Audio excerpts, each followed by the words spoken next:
لوگوں ولی بڑا ہوتا ہے یا ولی کو ولی بنانے والا رب بڑا ہے؟ رب اکبر ہے، سب سے بڑا ہے، انبیاء سے بڑا ہے، کل کائنات سے بڑا ہے۔ ان چھوٹوں کو بڑا کرتے جن کو رب نے چھوٹا بنایا ہے۔ ہم سے بڑے ہیں، رب سے بڑے نہیں ہیں، لیکن انہیں بندے کو، عبد القادر کو قادر سے بڑا بنا کے اللہ کی قدرتوں کو چھوٹا دکھا کے یہ کام کرنا، کیا زندگی کبھی حیا سوچے گی؟ میں کسی مسلک پہ تان نہیں کرنا چاہ رہا، لیکن میں انسانیت کو پیغام دینا چاہتا ہوں۔ کیا واقعتاً رب نے بندگی دی، عزت دی، آبرو دی، وقار دیا، متانت دی؟ آج چھوٹے ہمارے بڑوں کی عزت نہ کریں تو بے شرم، ہم سب بڑوں کے بڑوں کی بھی عزت نہ کریں تو باحیا۔ پیر طریقت، رہبر شریعت، ولی کامل، عالم باعمل نہیں، لفظوں سے جتنا مرضی حوصلہ دے لو، عمل سے زندگی بنتی ہے جنت بھی جہنم بھی، یہ خاکی اپنی فطرت میں نہ نوری ہے نہ ناری۔ اسی طرح چھوٹے بڑوں کی قدر نہ کریں تو بے شرم۔ حدیث میں تو یہ لفظ ہے من لم یرحم صغیرنا، جو بڑا چھوٹے سے پیار نہیں کرتا شرم اسے بھی کوئی نہیں۔ حدیث کی یہ میسج بھی محمد رسول اللہ صلی اللہ علیہ وسلم نے دیا ہے۔ اگر بڑے بھائی کو چھوٹے سے پیار نہیں ہے اور چھوٹے کو پیار نہیں مل رہا، دادا سے پوتے کو پیار نہیں مل رہا، باپ سے بیٹے کو پیار نہیں مل رہا، ماں سے بیٹی کو پیار نہیں مل رہا، بڑی بہن سے چھوٹی بہن کو پیار نہیں مل رہا، اور لوگوں علاقے کے وڈیرے سے علاقے کے چھوٹوں کو پیار نہیں مل رہا، حاکم وقت سے اگر رعایا کو پیار نہیں مل رہا، تو سمجھ لیجئے معاشرے میں سے شرم اٹھ گئی ہے۔ یہ پیار، وہ وقار، برابر والوں کے لیے احسار اور قربانی، وہاں تو اتنی شرم آئی کہ میرے محبوب نے بھائی بنا دیا ہے۔ حضرت عبد الرحمن بن عوف کو سعد بن ربیعہ، صحیح البخاری، انہیں شرم آئی کہ میرے پاس 2 بیویاں اور میرے بھائی کی ایک بھی نہیں۔ میرے پاس 2 بیویاں، میرے بھائی کی ایک بھی نہیں۔ ہاتھ پکڑا، اندر لے گئے، کہا ان دونوں میں سے دیکھو جو اچھی لگے میں طلاق دوں، اپنے نکاح میں لاؤ۔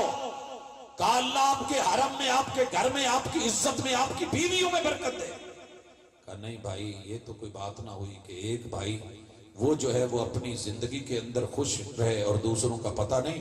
اگر بڑے بھائی ہو کے چھوٹے بھائیوں کی فکر نہیں، میری ہوگی دوسروں کی پرواہ ہی نہیں، باپ کا جو ہے وہ ساتھ ہی نہیں، بہنوں کا ساتھ ہی نہیں، بھائیوں کا ساتھ ہی نہیں، یہ گھر کے اندر جو ہیں یہ چھوٹے تیری طرف دیکھتے رہیں، للچاتے رہیں اور تڑپتے رہیں، بلکتے رہیں، ترستے رہیں، مرتے رہیں۔ بھوکے کی بھوک اتنا نقصان نہیں کرتی جتنا فزیکلی اور جسمانی یہ ضرورتیں۔ جوانی کے ساتھ کائنات کے سب سے بڑے مہربان اور رحمت للعالمین اللہ رب العالمین کی طرف سے یہ میسج دیتے ہیں، یا معشر الشباب من استطاع منکم الباءۃ فلیتزوج، جو بچہ جوان ہو جائے، جو بچی جوان ہو جائے، قوت باہ موجود ہو، طاقت اور ہمت ہو، تو پھول نہیں دیتا پھرے، یاریاں نہیں لگاتا پھرے، آوارگیوں میں نہیں جائے، ادھر ادھر جو ہے وہ منہ نہیں مارے، بلکہ اعلانیہ طور پہ معاشرہ معاون بنے، بڑے ولی بنے اور ساتھ دیں، مناسب جوڑا ڈھونڈ کے۔ مال دولت پہ مت مرو، اگر مال نہیں تو کوئی پرواہ نہیں، ہاں اگر برادری میں نہیں مل رہا، حسب نسب نہیں تو کوئی بات نہیں، اگر جو ہے وہ حسن و جمال نہیں بھی مل رہا کوئی بات نہیں۔ دین یہ کہتا ہے کہ تیری جوانی کو اس وقت جس چیز کی ضرورت ہے، جو بھوک اور پیاس ہے، ایک مناسب جو ہے وہ خاتون کے ساتھ، خاتون مرد کے ساتھ نکاح میں آ کے گواہ لگ کے ایجاب و قبول کر کے جائز زندگی کی شروعات کرو۔ باقی چیزیں رب آہستہ آہستہ پیار بھی دے دے گا، محبت بھی دے دے گا، عزت بھی دے دے گا، آبرو بھی دے دے گا، نسل بھی دے دے گا، اصل بھی دے دے گا، فصل بھی عطا کر دے گا، اللہ حفاظتیں بھی فرما دے گا، ایمان بھی بچ جائے گا اور یہ جہان بھی فتنوں سے بچ جائے گا۔ تو اس لیے یہ ضروری ہے کہ ایثار اور قربانی کو دیکھیں۔ ایک بندے کے پاس اتنا ہے کہ اس سے گنا نہیں جا رہا، گودام بھرے ہوئے ہیں، اور دوسرا بیچارہ محروم ہے، تو جناب سعد بن ربیع اپنی پہلیوں میں لے گئے، یہ آدھی زمین تیری آدھی میری۔ تو اللہ کرے کہ اللہ ہمیں یہ سمجھ دے کہ ہم شرم کریں۔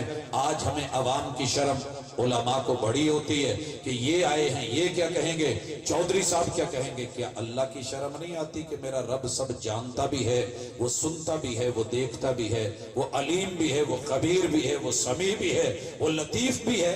تو اللہ کی حیا کرتے ہوئے حق بات، سچا دین، خالص دین، بدعات سے پاکیزہ، سنت سے بھرپور، توحید کے ساتھ جو ہے وہ مزین اور شرک سے پاکیزہ دین کو لے کے اپنی زندگی کو چلائیں۔ انشاءاللہ العزیز آپ دیکھیں گے، محسوس کریں گے کہ اللہ سکون بھی دے گا، اطمینان بھی دے گا، چین بھی دے گا، دکھ درد بھی ڈالے گا، کیونکہ جو قوم فحاشی پہ اتر آئے میرا رب اس قوم کے معدے پکڑ لیتا ہے، سزائیں دیتا ہے، ایسی ایسی بیماریاں اتارتا ہے جو پہلو میں سنی نہیں تھی۔ فحاشیوں میں سے سب سے بڑی فحاشی صرف زنا ہی نہیں ہے، اللہ کی عزت میں کسی کو شریک کرنا یہ بھی ایک فحاشی کی بدترین قسم ہے۔ اللہ تعالی ہمیں شرم و حیا کا پیکر بنائے، اور جس پیغمبر کی شان یہ تھی کہ وہ کواری پردہ دار بچی سے بھی بڑھ کے باحیا تھے، ہمیں ان کا صحیح معنوں میں امتی بنائے۔ آج کی اس کانفرنس کو جن احباب نے محنت کر کے سجایا سنوارا اور کسی بھی اعتبار سے اپنا کوئی تعاون شامل حال رکھا، الہ العالمین سب کی محنت و کاوشوں کو، آنے والوں کو، سنانے والوں کو، سننے والوں کو، اہتمام کرنے والوں کو، انتظام و انصرام کرنے والوں کو میرا رب دنیا میں بھی اجر دے اور ان کی آخرت کو بھی جو ہے وہ بہترین سے بہترین بنائے، اور آج کی اس مجلس کو ہمارے لیے صدقہ جاریہ بنائے۔ سبحانک اللہم و بحمدک، اشہد ان لا الہ الا انت، استغفرک و اتوب الیک۔ کیا عورت کو کفن میں شلوار پہنانا جائز ہے؟ بھائیو، کفن کے حوالے سے یہ بات اچھی طرح سن لیں کہ اگر اللہ نے مالی وسعت دی ہے، کپڑا میسر ہے، تو سنت کے مطابق مرد اور عورت کو 3 چادریں دی جائیں گی۔ رسول کریم علیہ السلام کو صحیح روایت کے مطابق 3 سوتی، یمن سے اس وقت سوتی چادریں کھڈی سے بن کے آتی تھی، ان میں آپ کو کفن دیا گیا، کائنات کے سب سے بڑے شہزادے کو، اور آپ کی شہزادی، آپ کی بیٹی، آپ کی نگرانی میں جو انہیں کفن دیا گیا وہ بھی 3 چادریں تھیں۔ اصل یہ ہے اگر 3 چادریں میسر نہیں، 2 ہیں تو کفن کے کپڑے 2 بھی کافی ہیں، اگر 2 نہیں تو 1 چادر بھی کافی ہے، اگر 1 چادر بھی پوری نہیں ہے اور سر پہ دیتے ہیں تو پاؤں ننگے، پاؤں پہ دیتے ہیں تو سر ننگا، تو سر والی سائیڈ پہ چادر اور کپڑا دے دیا جائے گا، پاؤں والی سائیڈ پہ گھاس یا کوئی اور چیز ڈال دی جائے گی۔ یہ صورتحال ہے ایمرجنسی۔ لیکن اپنے عام لباس کو رسول اللہ صلی اللہ علیہ وسلم نے کفن میں استعمال نہیں کروایا۔ عورت کے لیے پاجامہ یا شلوار، یا اس کے لیے کرتی، یا اس کے لیے سینہ بند، یا اس طرح کی چیزیں، یہ ہمارے اپنے احتیاط اور اضافے تو ہو سکتے ہیں، لیکن مسنون کفن کے اندر یہ چیزیں نہیں ہیں۔ مرد اور عورت کے لیے چادر، سادے انسلے کپڑے جو ہیں وہی رسول اللہ صلی اللہ علیہ وسلم نے دیے تھے۔ آپ کی زندگی میں جتنے بھی اہل بیت کے افراد گئے ان کے ساتھ بھی آپ کا یہی معاملہ تھا۔ سر کی ٹوپی آپ نے نہیں رکھی، پگڑی نہیں رکھی، آپ علیہ السلام نے جو ہے وہ اسپیشلی جیسے ہمارے ہاں جو بنتا ہے وہ چیزوں کا اہتمام نہیں کیا۔ دین سادہ ہے، دین سنت ہے، دین وہی ہے جو محمد رسول صلی اللہ علیہ وسلم نے توضیح کر کے عملی تفسیر سے پیش کیا ہے۔ اللہ عمل کی توفیق دے۔